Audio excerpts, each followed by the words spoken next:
Amparo, a ex-revolucionária e funcionária da ONU, disse: meu trabalho era destruir a fé dos católicos. Amparo entendeu claramente. Era a Virgem Maria quem lhe falava. Tudo aconteceu quando ela recebeu um disparo da polícia em plena batalha. Quando despertou no hospital, decidiu que sua vida devia mudar radicalmente. Sua vida lamacenta devia dar uma guinada de 180 graus e deixar de lado seu servilismo político e sua vida de pecado, e dedicar-se às mulheres e às crianças, buscando seu autêntico bem. Um avô católico. Ela havia nascido em uma família muito normal do Equador.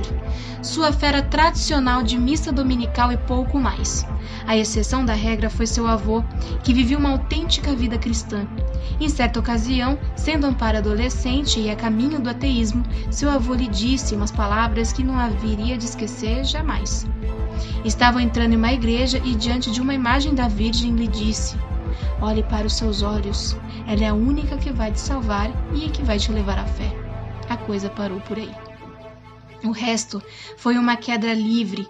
Foi expulsa do colégio por brigar com uma freira e, ao encontro com evangélicos, acabou por arrematar seu caminho rebelde e ateu. A Revolução e as esquerdas. Eram os anos 70 e 80, e a oferta social que Amparo encontrou fora da igreja era a dos movimentos revolucionários. A teologia da liberação marxista, Che Guevara, os movimentos feministas, abortistas, o indigenismo e esse grande etc. Ela se meteu de cabeça nisso tudo. Se há algo que não se pode reprovar em Amparo, é dizer que ela não foi uma pessoa coerente com os seus princípios. Ela tomou todas as bandeiras, as abraçou e as dedicou a todas elas. Ora, a encontrávamos em uma confrontação armada ou em uma manifestação antigovernamental. Ou seja, em uma campanha a favor dos direitos reprodutivos das mulheres, ou seja, promovendo os contraceptivos e o aborto. Se radicaliza na Espanha. Como a situação política no Equador se complicou, seu pai enviou à Espanha para estudar pedagogia social. Nesse país, ela obteve o título universitário. Porém, também sua radicalização política e o contato com outros movimentos revolucionários, ateus e anticlericais. Já de volta ao Equador, sua visão feminista e de esquerda combinava perfeitamente bem as políticas que a ONU levava a cabo na América Latina, e graças a ela e à sua formação, chegou a ser responsável no Equador do programa da UNFPA. Isto é, do Fundo de População das Nações Unidas, de onde contava com todos os milhões de dólares que necessitasse para cumprir, ou melhor dizendo, impor os programas contrários à natalidade, a favor do aborto e à anticoncepção. Meu trabalho: retirar a fé dos católicos. Amparo explicou na rede católica de televisão EWTN que os grupos comunistas e socialistas sabem que a única instituição que pode romper as suas mentiras é a Igreja Católica. Então confessou: a primeira coisa que nós buscamos são os argumentos que possam destruir a pouca fé que os católicos têm. Veja as notícias ou vá atrás desse sacerdote que não está vivendo a sua vida na graça com Deus. Publique-os e os lance na imprensa. E concluiu: é preciso omitir que no Equador 60% das obras de ajuda às pessoas pobres estão nas mãos da igreja, pois isso se silencia. Destruir a igreja desde dentro. O grande problema dos sacerdotes é a sua solidão. Nós íamos em busca dos sacerdotes abandonados nos povoados e nas montanhas para dizer-lhes que, se Deus existia, então por que permitia a pobreza? A única maneira é a revolução. Une-se a nós e nós vamos te ajudar. Havia sacerdotes, lamenta agora, que cediam e que pensavam que teriam um grupo que lhe ajudaria, que lhe apoiaria, que estaria com eles. Em certas ocasiões, oferecíamos dinheiro aos sacerdotes e às religiosas para que pudessem reconstruir, melhorar seus centros educativos com a única condição que nos deixassem dar aulas de educação sexual e reprodutiva em seus colégios. Afastando-se ainda mais de Deus. Em Amparo se cumpre aquela citação de Chesterton, que quando se deixa de crer em Deus, logo se crê em qualquer coisa. Imersa ao ateísmo, não deixava de buscar algum resquício da espiritualidade na leitura de cartas, reiki, yoga. Como a vida na luta de esquerda era uma vida de pecado, você não podia se livrar das consequências do pecado.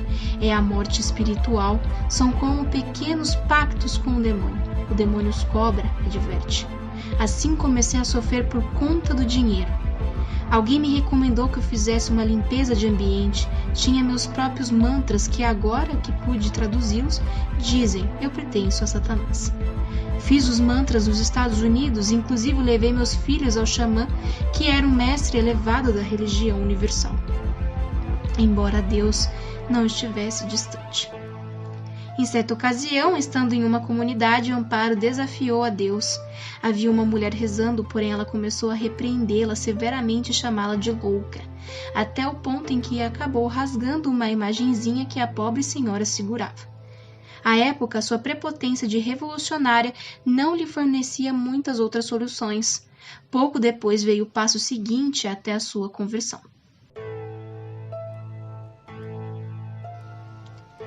Ferida por uma bala da polícia. Amparo havia participado de todo tipo de manifestações e lutas contra o governo, em ocasiões mobilizando os indígenas e facilitando que estes acorressem armados com lanças. Porém, certo dia, estando em uma delas, foi atingida por uma bala. Quando sentiu o impacto, Amparo recorda de duas coisas. Por um lado, seu marido e seus filhos, e por outro lado, uma paz inexplicável, total. Não tinha medo de partir. Tudo era alegria, gozo, paz. Nisso escutou uma voz que lhe cantava. Viu uns olhos maravilhosos, viu o amor. Eram os olhos da Virgem. Eram justamente os olhos da estampa que eu havia rasgado, a estampa da Virgem Milagrosa. Eu a vi como uma adolescente de 15 anos, com roupas brancas. Enquanto ela sangrava, a única coisa que sentia era paz, alegria.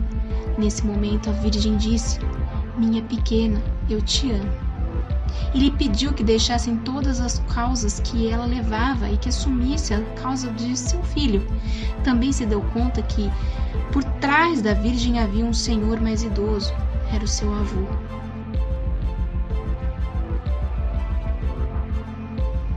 E seu marido pensou que ela estivesse louca.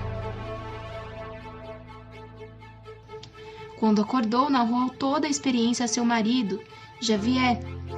Ele pensou que ela estivesse louca e não era para menos. Uma ateia convicta, militante anticatólica e despertando daqueles sonhos.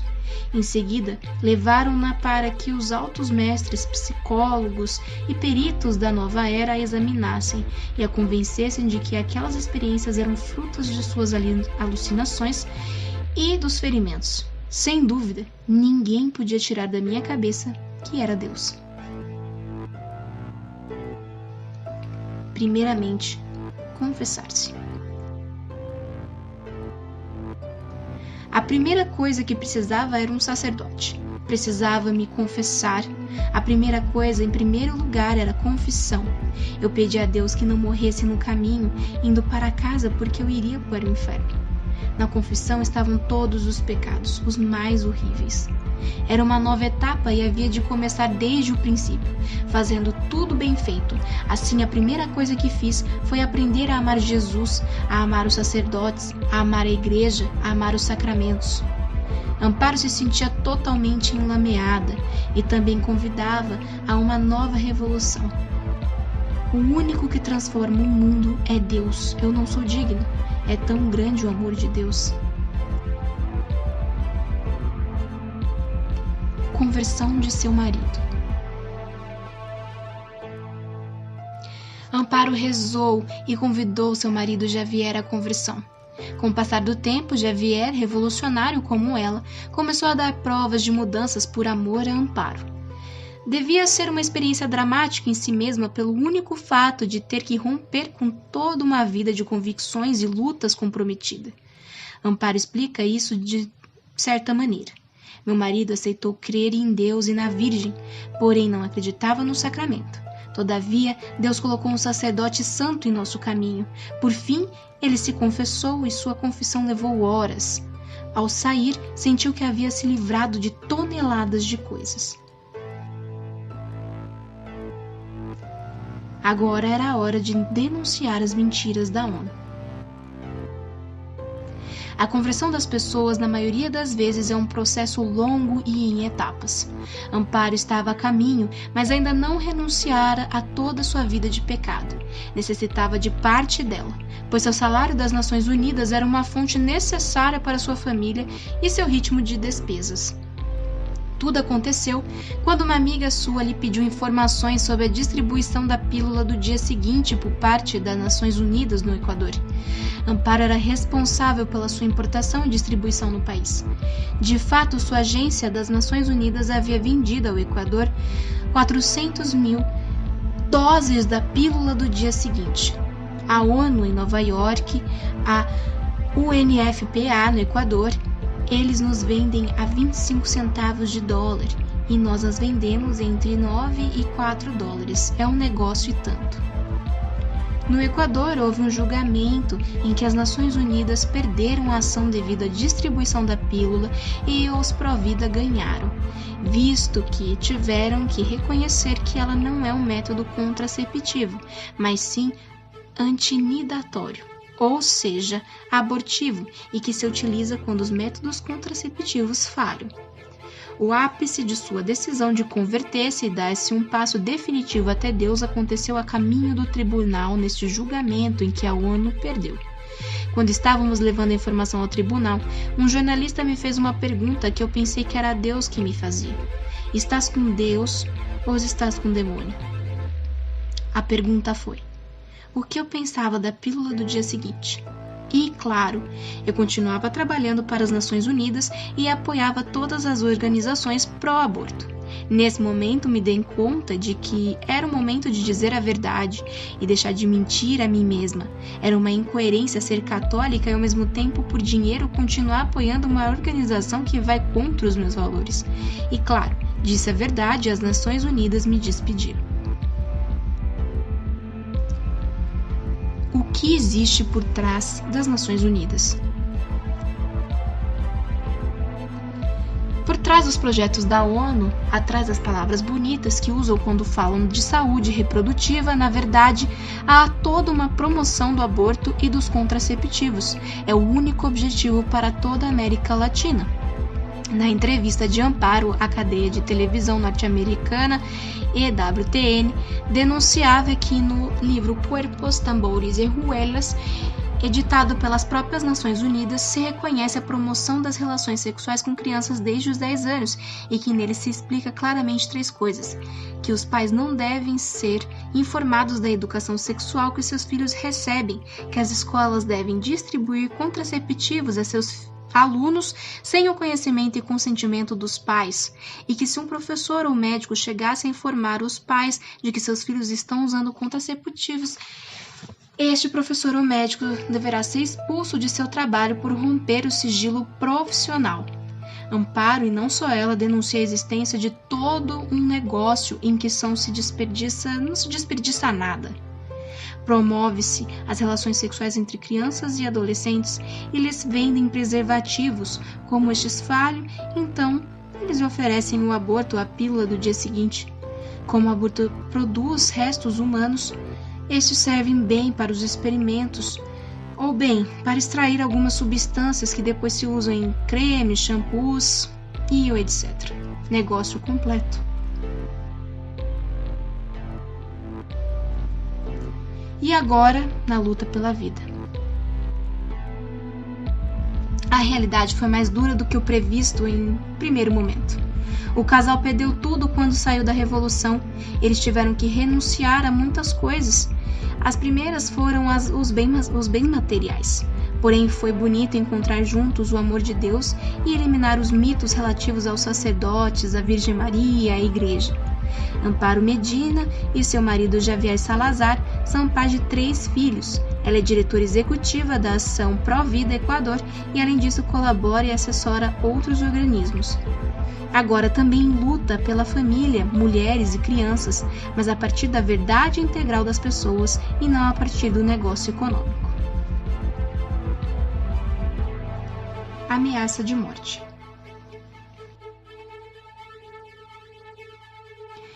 Um novo enfoque, sim, mas não isento de perigos. Assim, Amparo tem sofrido ameaças de morte como a que recebeu não faz muito tempo em uma caixa de sapatos, dentro da qual havia uma ratazana morta com a mensagem "Morte aos pró-vidas". E lembre-se que os acidentes existem. Lembre-se que as mortes acidentais são o dia a dia deste país. Não prossiga com sua campanha anti-mulher e homofóbica. Mostre aos traidores morte aos antipátria, morte ou revolução. Amparo não se assusta mais e continua com a sua luta confiante de que tem em mãos a possibilidade de defender milhares de vidas humanas.